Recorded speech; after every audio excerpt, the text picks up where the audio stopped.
करत असताना मराठीमध्ये एक शब्द वापरला जातो, एकमेवा द्वितीय, ज्याचं कंपॅरिझन कोणाशीच नाही. इंग्लिशमध्ये म्हणताना वन अँड ओनली आपण म्हणतो आणि ही गेल्या कित्येक वर्षांपासूनची टर्म आहे, आपल्याला माहिती आहे. पण ही टर्म बदलायला भाग पाडली.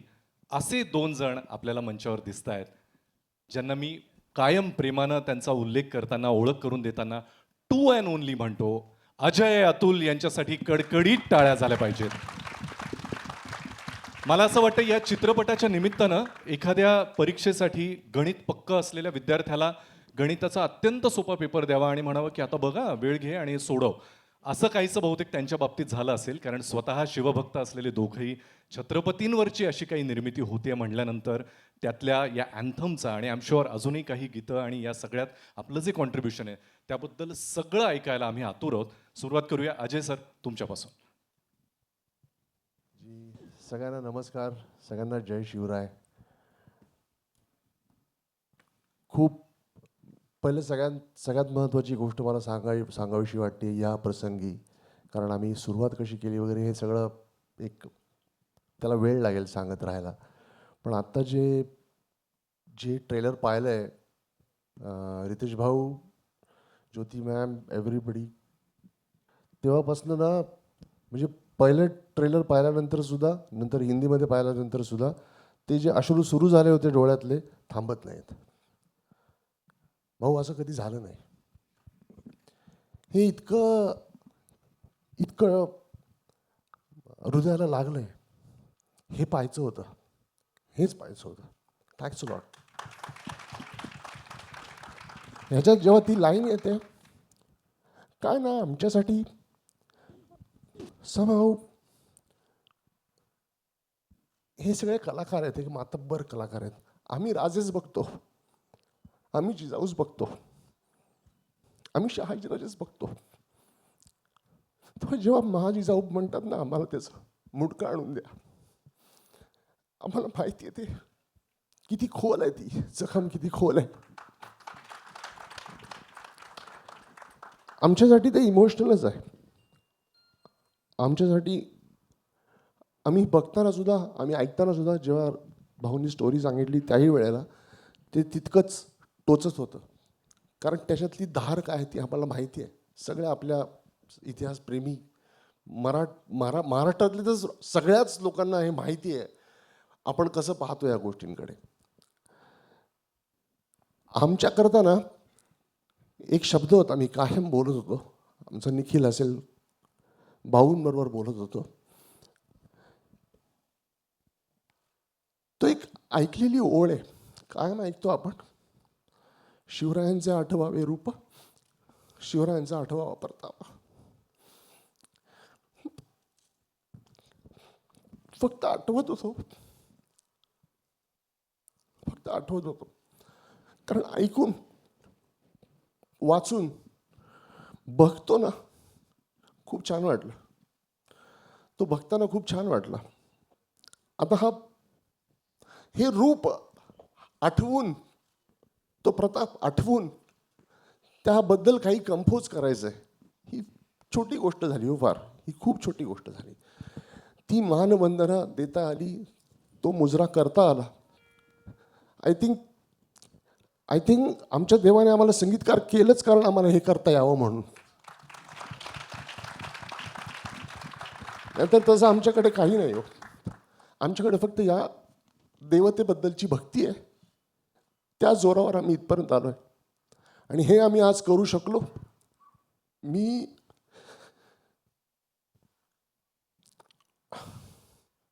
पाहिले नाही आम्ही शिवराय, तुम्ही नाही पाहिले. अशी माणसं ज्यांनी आम्हाला सगळ्यांना शिवराय ऐकवले, त्या सगळ्यांचे आभार मानतो. त्यांच्या नजरेने आम्हाला कळलं की एवढा मोठा माणूस होता, एवढा मोठा माणूस होता, इतकं मोठं कर्तृत्व आहे त्याचं. त्यांच्या नजरेने आम्हाला कळलं.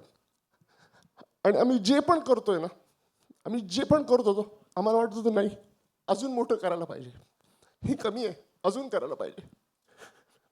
आताही वाटतंय, परवा पण भाऊ बरोबर बोलत होतो, अजूनही करतोय काहीतरी. आमचे प्रयत्न आम्ही करतोय. ही फक्त आमची भावना आहे. माझ्या अश्रूंकडे लक्ष नका देऊ. हे बोलणं माझं फार महत्त्वाचं आहे. अजूनही करतोय, प्रयत्नच करतोय. अवघड आहे, फार अवघड आहे. आणि ह्याचं संगीत करणं हा एक भाग झाला, ते लिहिणं एक भाग झाला, गाणं एक भाग झाला. पण हे सगळ्यांनी हे जे काही चित्रित केलं आहे, तुमच्या सगळ्यांचं खूप खूप खूप अभिनंदन, खूप कौतुक. हे बघताना इतकं अंगावर आलं. दिस इज मेस्मरायझिंग, अमेझिंग. त्या युगात तुम्ही घेऊन गेलात आणि आम्ही जगतोय ते. आज बघताना फार छान वाटलं. आनंदी आनंद आहे सगळा. मी खरं गोष्ट सांगू, एकच मिनिट अजून बोलतो, सॉरी. एक फार मोठा दिवस आहे आपल्या आयुष्यातला, ज्याला आपण म्हणतो शिवप्रताप दिन. त्या शिवप्रताप दिनाची ही कथा आहे. एवढी मोठी गौरव गाथा आहे. आमच्याकरता तो उत्सव असेल जेव्हा आम्ही थिएटरमध्ये बघू हा संपूर्ण सिनेमा. आणि भाऊ, thanks a lot for this experience. अगदीच म्हणजे डे वनच्याही डे वनपासून आम्ही असोसिएटेड आहोत या पिक्चरला. खूप म्हणजे आम्ही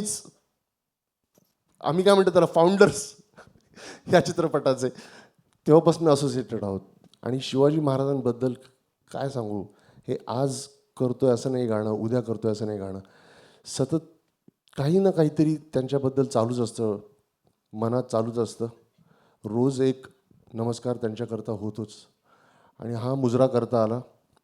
तुमच्या सगळ्यांचे आशीर्वाद मिळतात. खूप धन्यवाद सगळ्यांचे. जय शिवराय.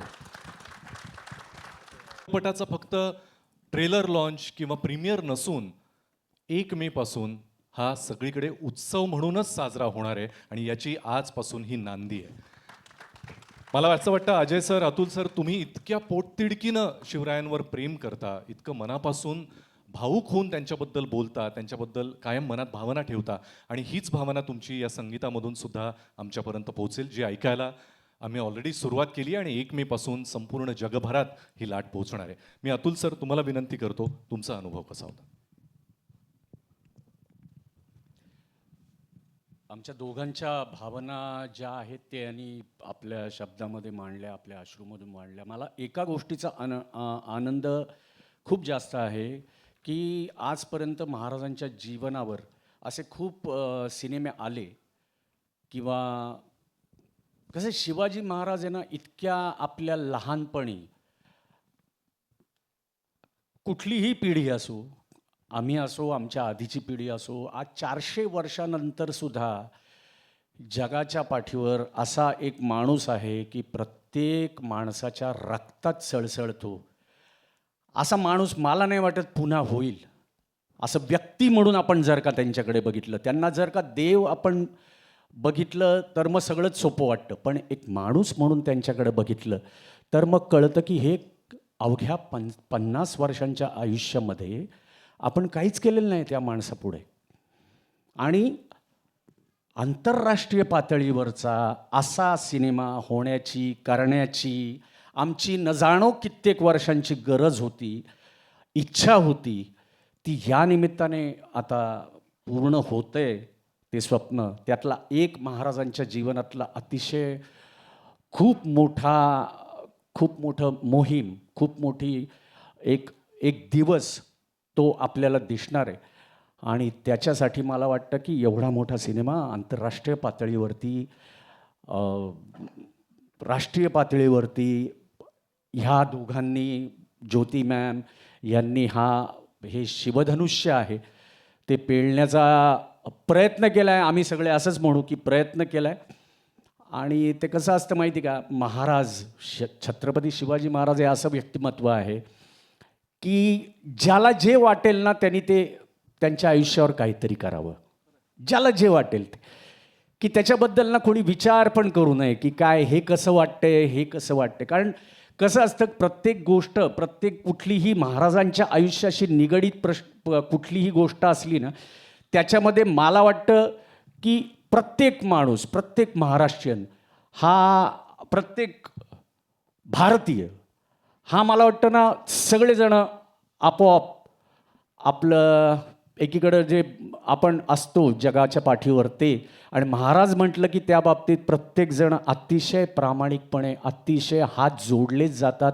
मग ते प्रत्येकाची क्रिएटिव्हिटी असो त्यामध्ये हात जोडूनच माणूस करतो. त्यामुळे ज्यांनी ज्यांनी जेवढे जेवढे प्रयत्न केलेत किंवा इथून पुढे सुद्धा करतील त्यांनी नक्की करावेत. हा आमच्या सगळ्यांकडून करण्यात आलेला एक प्रयत्न आहे. आणि आम्हाला सगळ्यांना आनंद असा आहे की आज बॉलिवूडमधील सगळेजण आज या सिनेमामध्ये आहेत. आणि महाराजांचा सिनेमा इतक्या मोठ्या पातळीवर रितेश भाऊंनी केला आहे. याच्या खरं सांगायचं तर ही त्यांच्यासाठी पण एक मोहीम होती. आणि त्या नवरा बायकोंनी काय काय काय काय बघितले हे कदाचित पुढे उद्या जर का आत्मचरित्र त्यांनी लिहिलं तर त्याच्यामध्ये तुम्हाला कळेल की ते आत्ता हा खरोखर खूप इमोशनल होण्याचा दिवस आहे. कारण 10 वर्ष उराशी नाही, 10 वर्ष महाराष्ट्राला माहिती आहे की 10 वर्ष हे स्वप्न त्या रितेश भाऊंचं होतं. पण त्याच्या आधी न जाणो कित्येक वर्ष त्यांनी हे बघितलं असेल. आणि आपल्या सगळ्यांची पण एक प्रत्येकाचीच इच्छा असते की महाराजांच्या आयुष्यावर काहीतरी घडावं. आपण सगळे लकीच आहोत. जसं जितूनी सांगितलं, आपण नशीबवान आहोत की आपला जन्म या मातीत झाला आहे. आणि अशा माणसाचं आपण आपला मूळ पुरुष आहे की ज्याचं नाव घेतल्यानंतर ते 2 वर्षाचा मुलगा असो किंवा 70 वर्षाचा माणूस असो, 80 वर्षाचा, रक्त सळसळतं आणि एक प्रकारची ऊर्जा निर्माण होते.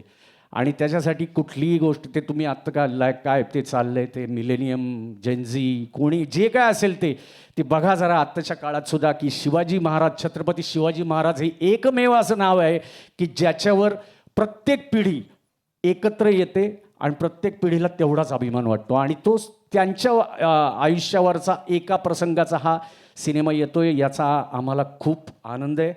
आम्ही याचा भाग होण्यासाठी आसुसलो होतो. आणि ते जे काय थोडीफार आमच्याकडनं त्यांची सेवा करण्याची संधी मिळाली त्याच्याबद्दल रितेशजी आणि जिनिलिया वहिनी तुमचं खरोखर खूप मनापासून आभार. Thank you Atul sir. आत्ताच तुम्ही जेनझीचा उल्लेख केलात आणि आजकाल सगळीकडे त्यांच्याबद्दल बोललं जातं. म्हणून जिओ स्टुडिओजने धुरंदर बनवला. धुरंदरचा भाग 2ही आपण पाहिला. पण ज्यांना ओजी रणधुरंदर म्हटलं जातं अशा महाराजांवरचा हा चित्रपट कित्येक पटीनं यशस्वी होईल आणि सगळ्यांच्या मनात पोहोचेल यामध्ये कुठलीच शंका नाही. जेनिलिया मॅमकडे मी येणार आहे. जसं मगाशी